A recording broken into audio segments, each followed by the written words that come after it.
নমস্কার, কেমন আছেন আপনারা সবাই? সেতু রেসিপি ব্লগে আপনাদের সবাইকে স্বাগত জানাই।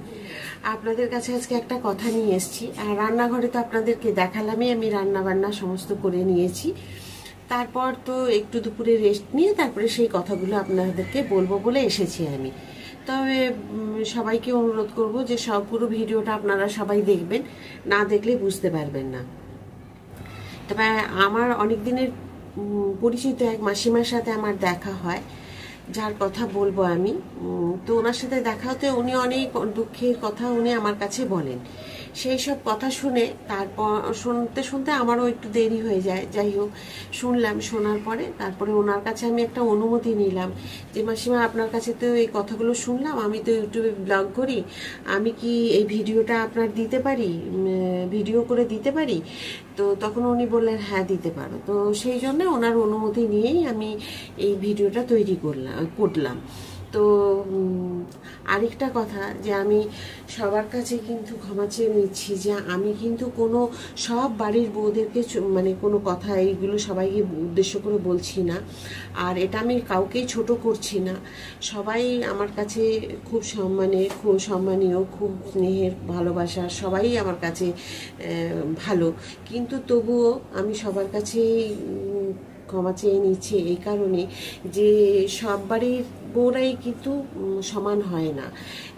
অনেক পরিবারে এখন কিন্তু এই ধরনের অশান্তিগুলোকে কিন্তু প্রচুরভাবে দেখা যায়, অনেক বাড়িতেই আছে এই অশান্তিগুলো হয়। তো সেই সব বাড়ির মধ্যেই আমি একটা বাড়ি, যে মাসিমার সাথে দেখা হলো, ওনার পরিচয় দেওয়াতেই আমি জানতে পারতাম, কিন্তু ওনার মুখে শুনতে আরও আমি ভিডিওটা করার সাহস পেলাম। তো তখন উনি আমাকে সমস্ত কিছু কথা বললেন। তবে বলাতে যে উনি যে বলেছেন সেই সব কথা যদি নিয়ে আমি একটা ভিডিও করতে যাই তাহলে অনেক বড় ভিডিও হয়ে যাবে।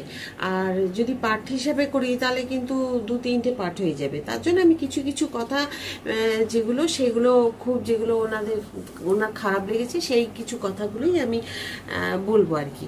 তো তার মধ্যে থেকেই বলছেন যে দেখো, এখন ছেলে বিয়ে দিয়ে দিলে কিন্তু ছেলে তখন পর হয়ে যায়, ছেলে কিন্তু তখন আর মায়ের থাকে না। কারণ ছেলেকে তখন আর কোনো অধিকার দেখাতে পারে না, সে কিছু বলতে পারে না। যদি সে তার সাথে কোনো দুটো কথা বলে, সে কেন বলছে, কোনো কথা সেরকমভাবে বলা যাবে না। তারপরে হচ্ছে কোথাও বাইরে বেরোলে কোনো কারণে যদি ফোন করেছে, সে ফোন করা যাবে না, হয়তো দেরি হচ্ছে সেই কারণে।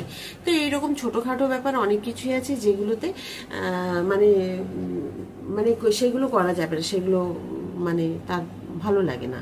তো সেই সব আর কি কারণগুলো আছে। তখন উনি বললেন যে দেখো বাবা, এখনকার পরিবার ছোট, এখনকার সময় পাল্টেছে। আমাদের সময় ছিল পরিবার বড় ছিল, তখনকার সময় আলাদা ছিল। তো তখনকার সময়তে যদি আমি কথা বলি, কোনো গল্প করছি হয়তো পরিবার নিয়ে, সংসার নিয়ে, আমরা তো করি, তো সেই সব নিয়ে বললে তখন বললে 60-70 দশকের চিন্তা ভাবনা আমাদের কাছে বলবেন না। তো 60-70 দশকের কথা তাদের এখনকার ওই কিছু মানে থাকে হয়তো মানুষ, তাদের শুনতে ভালো লাগে না। তো সেই সময়কার কথা যদি বলি তাহলে দেখো আমাদের কিন্তু জয়েন্ট ফ্যামিলি, বড় ফ্যামিলি সবাইকার আগেকার দিনে ছিল, অনেক বড় ফ্যামিলি ছিল, জয়েন্ট ছিল, একান্নবর্তী পরিবার ছিল। সবাই কিন্তু মানে অনেক বড়, মানে অনেক ভাই বোন মিলে একটা পরিবারে থাকতো, কাকা জ্যাঠা।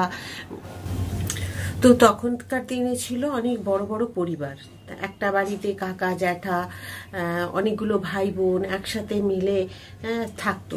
তো তখনকার সময় একরকম ছিল, আর এখনকার সময় একরকম। এখনকার কিন্তু সব ছোট ছোট পরিবার, সব দুটো একটা করে ছেলে মেয়ে, এরকম করে সব ছোট ছোট পরিবার। এখনকার চিন্তাধারা কিন্তু সবার, এখনকার যেহেতু যুগ পাল্টেছে বলে সবার চিন্তাধারা এক তা নয় কিন্তু যে সবাই খারাপ। তার মধ্যে থেকেই যাদের এই ধরনের মানসিকতা, যে এইভাবে অশান্তি করব, এগুলো থাকে কিছু কিছু মানুষ মানে থাকে এগুলো মানসিকতাগুলো। তো সেই তাদের কথাগুলোই বলছি আমি।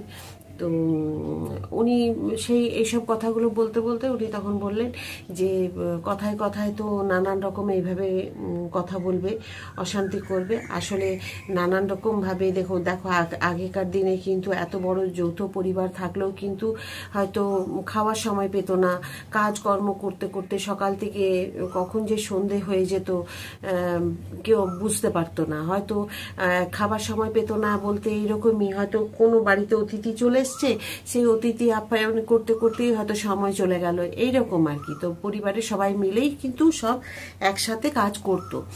তো এইরকম ছিল তখনকার সময়।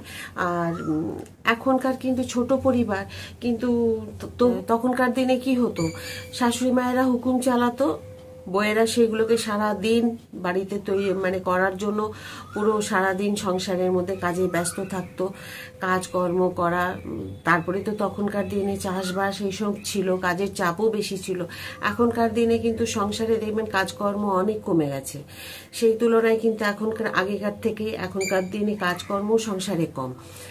তারপরে শাশুড়ি মায়েরা অনেকটা মানিয়ে চলা বা অ্যাডজাস্ট করে নিয়ে চলা, সমস্ত কিছুটাই কিন্তু এখনকার দিনে শাশুড়িরা করে। কারণ জানে তারা যে এই সংসারটাতে সবাই মিলে কাজটা করলে একজনের উপরে চাপটা আসে না। কিন্তু তার মধ্যে থেকে এমন বাড়ির পরিবেশটাকে তৈরি করবে যেন মনে হবে যেন সেই সারাদিন সংসারে কাজ করছে, বাকিরা সবাই বাড়ির মধ্যে বসে আছে, কোনো কাজকর্ম করেনি, এইরকম ভাবে সে পরিবেশটাকে বাড়ি তৈরি করে দেবে। তো এখনকার কিন্তু শাশুড়ি মায়েরা কিন্তু নয় ওই রকম। এখনকার কিন্তু শাশুড়িরাও জানে যে সবাই মিলে একসাথে চলতে হবে। তো এইভাবে কিন্তু মানসিকতা থাকে কিছু কিছু বাড়ির বউয়েদের থাকে, সবার না, সবাই তো খারাপ হয় না। হাতের যেমন 5টা আঙ্গুল সমান নয়, সেরকম সবাই কিন্তু এক মানসিকতারও নয়। তো এইসব যেহেতু যুগ পাল্টে গেছে, এখনকার শাশুড়ি মারাও আগের যুগের থেকে এখনকার যুগের শাশুড়ি মায়েরা অনেক পরিবর্তন হয়ে গেছে। আগেকার দিনে ঝগড়াঝাটি, অশান্তি, ঘরের মধ্যে দিন রাত কলহ, সেই জিনিসটা কিন্তু এখনকার দিনে নেই। এখনকার দিনে দেখবেন ছোট পরিবার, কিন্তু যেটুকুর মধ্যে দিয়ে মানুষের চলে সেইটুকু দিয়েই তারা ব্যস্ত থাকে। এখনকার সময় কোথায়? আগেকার দিনে লুডো খেলা, দাবা বা গুটি খেলা এইসব ছিল। এখনকার দিনে টিভি, মোবাইল এইসব নিয়ে মানুষ বেশি ব্যস্ত থাকে। তাহলে সময় কখন পাবে কাজকর্ম নিয়ে? আগেকার দিনে স্বাধীনতা ছিল না বাড়ি থেকে বেরোনোর, এখনকার দিনে তো সেই স্বাধীনতা তো পুরো পরিবারই দিয়ে রাখে। কখন বেরোবে না বেরোবে কোনো কিছুর প্রয়োজন হয় না তো আমাদের সেইভাবে বাড়ির মধ্যে বলার যে এটা করতে পারবে না, ওটা করতে পারবে না। পোশাক আশাক নিয়েও কোনো বাড়িতে দেখবেন না সেই রকম খুব একটা বাধা বিঘ্ন করে যে না এটা পরা যাবে না, ওটা পরা যাবে না। শাশুড়িরা নিজেরাই হাতে কিনে এনে দেয় যে এটা পরো, এটা ভালো লাগবে, এটা করো বাইরে বেরোলে। কিন্তু ওই যে বললাম